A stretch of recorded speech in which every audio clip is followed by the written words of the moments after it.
Seguimos en contextos y vamos adelante con la agenda. La voz de los protagonistas. Contacto telefónico.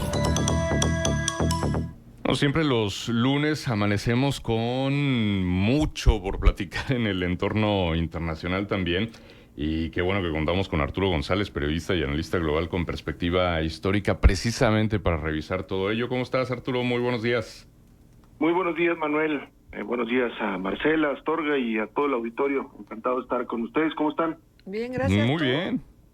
Bien, muy bien. También gracias, aquí expectante, observante de lo que ocurre pues a nivel internacional, pero también lo que ocurre con México a nivel internacional, ¿no? Creo que Sí. algo importante. Oye, Arturo, para arrancar precisamente con eso de la expectación, o sea, si es un lunes negro hoy.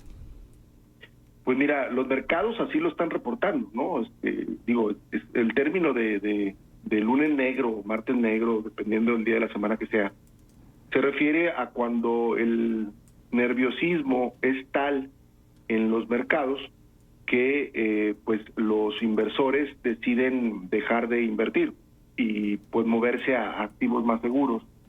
Y bueno, el principal indicador son las bolsas de valores, porque pues las bolsas se miden en función de la actividad que tienen los inversionistas.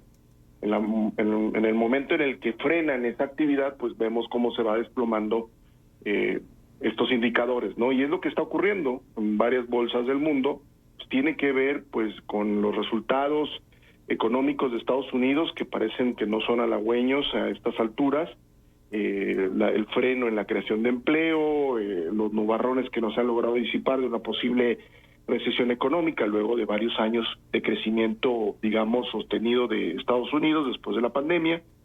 Y bueno, también creo que no lo han mencionado los analistas con suficiente vehemencia, el hecho de el riesgo de la escalada inminente en Oriente Medio que pudiera provocar un trastorno aún mayor de cadenas de suministro, principalmente materias primas como el petróleo.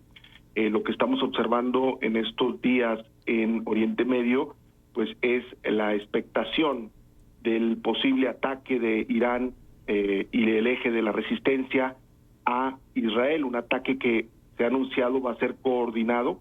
Entonces veríamos por primera vez a Hamas, Hezbollah, los rebeldes hutíes de Yemen e Irán y algunas fuerzas de milicias chiíes en Siria y en Irak atacando al mismo tiempo a Israel, lo cual pues llevaría ahora sí a una escala pues no vista hasta hoy de la guerra en Oriente Medio. Entonces esto pues obviamente también imprime un mayor nerviosismo. O sea, es una conjunción de factores. Pues vamos a ver qué tanto dura esta volatilidad, este nerviosismo, pero es posible que lo veamos con mayor frecuencia dadas las condiciones globales que se están configurando. Entonces, bueno, sí es un lunes negro para los mercados. Hay que ver qué impacto va a tener y qué tanta duración va a tener esta volatilidad, ¿no? Muy bien. Bueno, pues entonces le entramos a tu tema, Arturo. Sí, fíjate que ahora con la crisis política en Venezuela, la semana pasada platicamos de ello. Al finalizar mi colaboración, yo comentaba esta idea de que pues, México no es Venezuela. Y bueno, recibí algunos comentarios interesantes siempre de escuchas, gente que tomó nota de esto. Y pues ciertamente, o sea, el decir que México no es Venezuela, no solo es un aspecto de decir que no estamos, digamos, tan mal como Venezuela en términos de crisis, de lo que está viviendo ese país, sino también es importante decir que la esencia, la conformación, las características del país, pues no coinciden con las de Venezuela. Pero también me decía alguien, sí, no somos Venezuela, pero tampoco somos Dinamarca, ¿no? Como quiso hacer parecer o nos quiso vender la idea el actual gobierno de Andrés Manuel López Obrador. Y efectivamente, toda la razón, o sea, no somos Venezuela, pero tampoco, mucho menos somos Dinamarca. Y también no por un aspecto de decir, no es que tampoco estamos tan bien como Dinamarca, que es cierto, ¿verdad? Porque los indicadores de Dinamarca y de los países nórdicos, pues son de los mejores indicadores de nivel de vida en todo el mundo. Pero creo que tiene que ver más con la idea también de que la realidad del país es muy distinta a la de Dinamarca en muchos sentidos: territorio, población, diversidad, etcétera, ¿no? Entonces, creo que sí vale la pena comenzar a construir una idea de, bueno, ¿qué es México entonces, no? ¿Dónde estamos parados? Más allá de nuestras filias y nuestras fobias. Yo creo que ante este escenario, Manuel, Marcela, auditorio, tenemos tres opciones.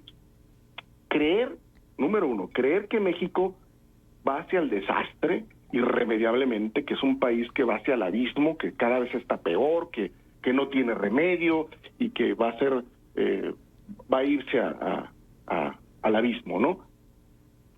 Dos, creer que México es el país de las maravillas, que nunca ha estado mejor y que somos el país que va en punta de lanza en no sé qué tantas cosas y que sí vamos a llegar un día a ser como los países nórdicos, etcétera, ¿no? O tres, concentrarnos en saber cuáles son los retos y las oportunidades reales que tiene este país, los problemas que enfrenta, cómo solucionarlos, las oportunidades que tiene enfrente, etcétera, ¿no? Y para ello yo creo que tenemos que abordar, y es una propuesta que hago el día de hoy,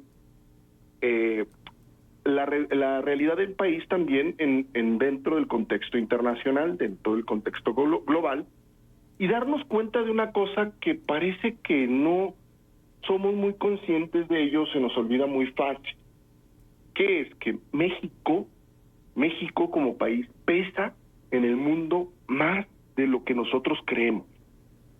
A veces no nos damos cuenta y pensamos demasiado, creo yo, en nuestros problemas internos. No es una crítica hacia ello, digo, es normal, o sea, que tratemos primero de ver lo que está más inmediato, pero a veces no nos percatamos de que México es un país referencial en muchos sentidos y que tiene un peso. Incluso el gobierno a veces lo olvida. El propio gobierno de López Obrador dijo al principio de su sexenio que la mejor política exterior era la política interior, lo cual es una mentira, siendo claros en un país como México, que es un país semiperiférico, ¿no? Ligado a un país central como es Estados Unidos, pues necesita una política exterior vigorosa, coherente, fuerte, y a veces también desde el gobierno se olvida el papel y el peso que tiene México en muchos temas.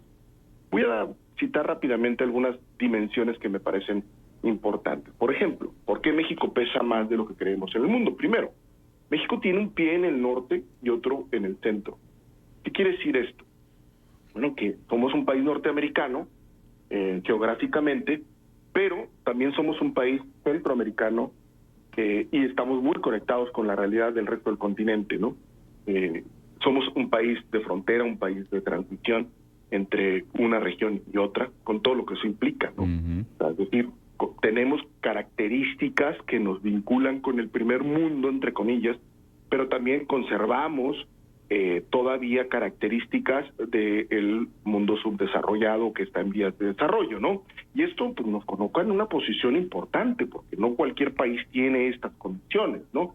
Sobre todo con la frontera que tenemos con los Estados Unidos, y bueno, sobre todo también con el tratado comercial que tenemos con México, con Estados Unidos y Canadá, que, bueno, es uno de los tratados más fuertes y más importantes a nivel mundial, ¿no?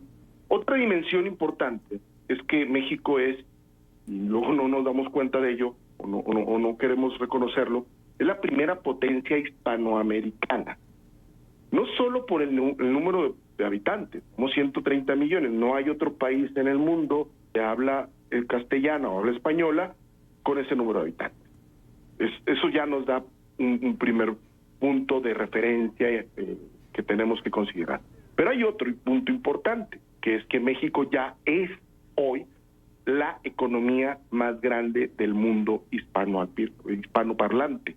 Es decir, la economía mexicana es más grande incluso que la economía española, algo que no se había visto en las últimas décadas. México hoy ya lo es, ¿no? Entonces esto también nos coloca en otra posición, ¿no? También México, hablando en términos económicos, es la segunda economía de América Latina después de Brasil. Pero este dato debemos ponerlo también en perspectiva porque contrario a lo que ocurre con la mayoría de los países de América Latina, la economía de México es una economía que depende más de las manufacturas, es decir, de productos de valor agregado, que de las materias primas o la exportación de materias primas. La mayoría de los países de América Latina, su principal producto de exportación siguen siendo materias primas, es decir, del sector primario, petróleo, productos agrícolas, derivados de productos agrícolas, etcétera. México ya tiene como su principal exportación manufacturas. Por ejemplo, para dar una idea, somos líder mundial en exportación de camiones de entrega, es decir, de tractocamiones. Son productos de valor agregado. Somos también líder mundial en exportación de cerveza. Sí, un producto alimenticio, pero ya pasando del sector primario al sector industrial, ¿no? Y claro, tenemos también productos primarios, pero vamos, la economía mexicana es mucho más compleja que la economía de la mayoría de los países de América Latina, y esto nos coloca en una posición, pues, evidentemente de mayor protagonismo, ¿no?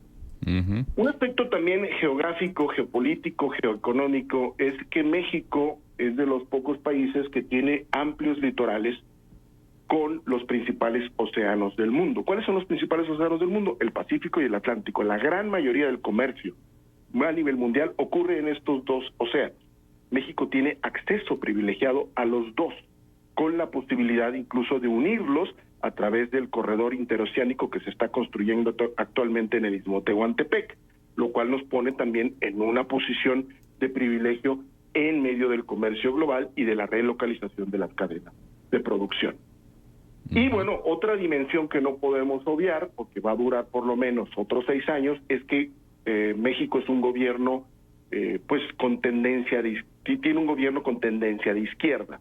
Y esto pues lo coloca en la alineación de ciertos países en el continente y a nivel mundial, pero sobre todo en el continente, con rasgos similares en términos ideológicos, ¿no? Lo hemos visto con López Obrador, que tiende a alinearse con aquellos gobiernos que son pues de corte también de populismo de izquierda, etcétera, y va asumiendo ciertas posturas en función de eso, ¿no? Y eso no lo podemos obviar.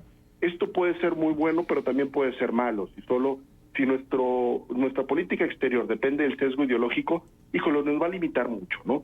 Pero si logramos trascender esos sesgos y decir, a ver, vamos a poner por encima de los sesgos ideológicos los problemas comunes y la realidad que compartimos con América Latina, bueno, México ahí puede adquirir una dimensión de protagonismo mayor. ¿Para qué? Habría que preguntarnos, ¿no? ¿Para qué adquirir ese protagonismo? Bueno, para problemas que nos afectan prácticamente a todos en el continente americano, como la migración, como el narcotráfico, como el tráfico de armas, ¿no?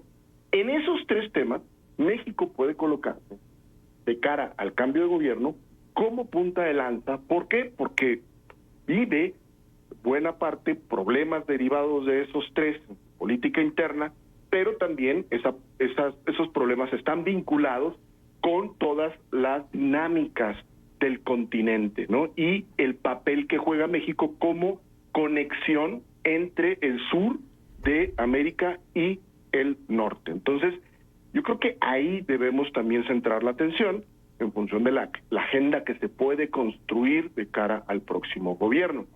Y a propósito de eso, bueno, quiero dar ahí un comercial. Voy a tener una plática en virtual, que le he llamado precisamente así, es una conferencia virtual para todos los que nos quieran acompañar.